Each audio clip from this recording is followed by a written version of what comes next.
Good afternoon, everybody, and thank you very much. I've just chaired a meeting of the Government's Emergency Committee, including ministers from Scotland, Wales and Northern Ireland, and it's clear that coronavirus COVID-19 continues and will continue to spread across the world and our country over the next few months. We've done what can be done to contain this disease, and this has brought us valuable time, but it's now a global pandemic, and the number of cases will rise sharply. Indeed, the true number of cases is higher, perhaps much higher, than the number of cases we have so far confirmed with tests. And I've got to be clear, we've all got to be clear, this is the worst public health crisis for a generation. Some people compare it to seasonal flu. Alas, that is not right. Owing to the lack of immunity, this disease is more dangerous and it's going to spread further. And I must level with you, level with the British public. More families, many more families, are going to lose loved ones before their time. And the Chief Scientific Advisor will set out the best information we have on that in a moment. But as we've said over the last few weeks, we have a clear plan that we are now working through. And we're now getting on to the next phase in that plan, because this is now not just an attempt to contain the disease as far as possible, but to delay its spread and thereby minimize the suffering. If we delay the peak even by a few weeks, then our NHS will be in a stronger state as the weather improves and fewer people suffer from normal respiratory diseases, more beds are available, and we'll have more time for medical research. We can also act to stretch the peak of the disease over a longer period so that our society is better able to cope. The Chief Medical Officer will set out our lines of defence. We have to deploy these at the right time to maximise their effect. The most important task will be to protect our elderly and most vulnerable people during the peak weeks when there is the maximum risk of exposure to the disease and when the NHS will be under the most pressure. So the most dangerous period is not now, but some weeks away, depending on how fast it spreads. Today, therefore, we're moving forward with our plan.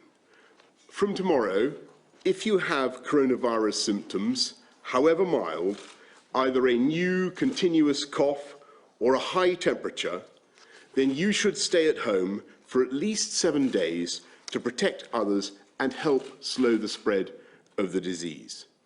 We advise all those over 70 with serious medical conditions against going on cruises, and we advise against international school trips.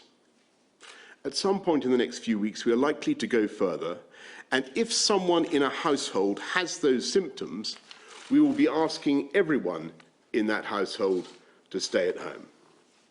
We're not introducing this measure yet for reasons Sir Patrick will explain, but I want to signal now that this is coming down the track. We are considering the question of banning major public events such as sporting fixtures, and the scientific advice, as we've said over the last couple of weeks, is that this banning such events will have little effect on the spread.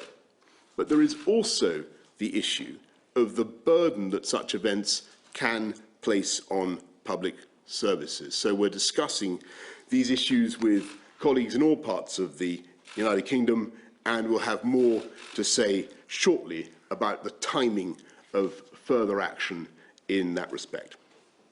At all stages, we have been guided by the science, and we will do the right thing at the right time. We are not, repeat not, closing schools now. The scientific advice is that this could do more harm than good at this time, but of course we're keeping this under review, and this again may change as the disease spreads. Schools should only close if they are specifically advised to do so, and that remains our advice.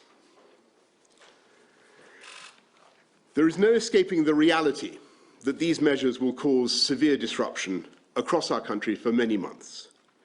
The best scientific advice is that this will help us slow the disease and save lives. There will be detailed information available on the NHS website and from 111 online. But I want to stress something that's very important in the wake of what we're saying this afternoon.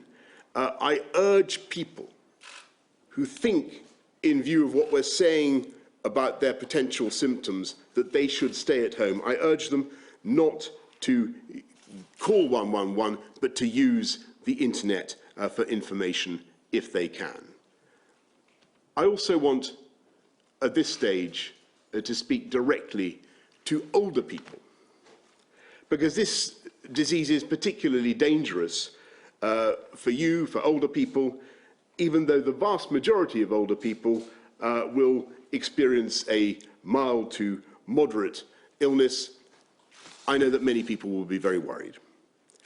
And I think we should all be thinking about our elderly relatives, the more vulnerable members of our family, our neighbours, and everything we can do to protect them over the next few months.